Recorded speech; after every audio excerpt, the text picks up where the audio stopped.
Hi friends, welcome back to our channel. నేనైతే ఎప్పట్లాగే మీకోసం ఈ వీడియోలో ఒక మంచి టెక్ ఇన్ఫర్మేషన్ అయితే తీసుకొచ్చేసాను. అదేంటి అంటే ఇప్పట్లో మనందరం స్నాప్చాట్ అయితే యూస్ చేస్తూ ఉంటాం. కానీ చాలామందికి దానికి పెట్టుకున్న పాస్వర్డ్ ఏంటో చాలా వరకు తెలియదు.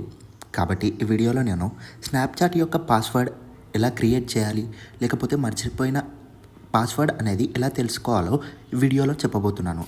కాబట్టి ఎక్కడ స్కిప్ చేయకుండా లాస్ట్ వరకు చూడండి. సో ఇంకా లేట్ చేయకుండా ఫస్ట్ అయితే మనం ఇక్కడ చూడవచ్చు. మీరు స్నాప్చాట్ అనేది ఓపెన్ చేసుకుందాం. స్నాప్చాట్ అనేది ఓపెన్ చేసుకున్నాక మీకు ఇక్కడ టాప్ రైట్ కార్నర్లో ఇక్కడ లోగో సింబల్ అనేది కనిపిస్తుంటుంది. దానిపైన క్లిక్ చేసేయండి. చేశాక ఇక్కడ మనకి టాప్ రైట్ కార్నర్లో సెట్టింగ్స్ అనే ఆప్షన్ కనిపిస్తుంది. దానిపైన క్లిక్ చేయండి. చేశాక మీరు ఇక్కడ చూడొచ్చు, కింద ఆప్షన్ పాస్వర్డ్స్ అనే ఆప్షన్ అనేది కనిపిస్తుంది. ఇక్కడ క్లిక్ చేసేయాలి. చేశాక మీకు ఒకవేళ పాస్వర్డ్ గుర్తుంటే ఇక్కడ రాసి పాస్వర్డ్ అనేది చేంజ్ చేసుకోవచ్చు.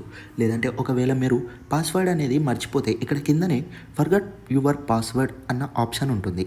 దాన్ని సెలెక్ట్ చేసుకోండి. ఇలా సెట్ చేసుకున్నాక ఇక్కడ మీరు ఈమెయిల్ ద్వారా పాస్వర్డ్ రీసెట్ చేసుకుందాం అనుకుంటున్నారా, లేకపోతే మొబైల్ ద్వారానా సెలెక్ట్ చేసుకోవాలి. నేనైతే వియా మొబైల్ అని సెలెక్ట్ చేసుకుంటున్నాను. ఇక్కడ ఫస్ట్ ఆప్షన్ క్రియేట్ చేసుకున్నాక ఇక్కడ నా నంబర్ అయితే ఆల్రెడీ మీకు డిస్ప్లే పైన వచ్చేస్తుంది.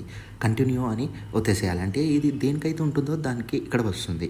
దాని తర్వాత ఇక్కడ పాస్కోడ్ అనేది ఎంటర్ చేయాలి. చేశాక మీరు ఇక్కడ ఏదైనా సరే పాస్వర్డ్ అనేది క్రియేట్ చేసుకోవచ్చు. నేనైతే ఇక్కడ పాస్వర్డ్ అనేది క్రియేట్ చేసుకుంటున్నాను. మీరు కూడా ఇలానే సింపుల్ ప్రాసెస్లో ఈ పాస్వర్డ్ అనేది సెలెక్ట్ చేసుకోవచ్చు ఫ్రెండ్స్. ఒకవేళ మీకు ఈ వీడియో నచ్చినట్టయితే please like and subscribe my channel. అలాగే నా ఛానల్ అనేది లైక్ చేసుకోండి. చూడొచ్చు, your password have been updated. ఇంతే ఫ్రెండ్స్, ఇది చాలా సింపుల్ ప్రాసెస్. కానీ మీకు పాస్వర్డ్ అనేది ముందు పెట్టుకున్న పాస్వర్డ్ కనిపించదు. ఎందుకంటే ఇలా కనిపించేటట్టు అయితే చాలామంది స్నాప్చాట్ అనేది యూజ్ చేస్తూ ఉంటారు. ఎందుకంటే ఇప్పుడు నా పాస్వర్డ్ మా ఫ్రెండ్కి తెలిస్తే తన మొబైల్లో లాగిన్ అయిపోతాడు.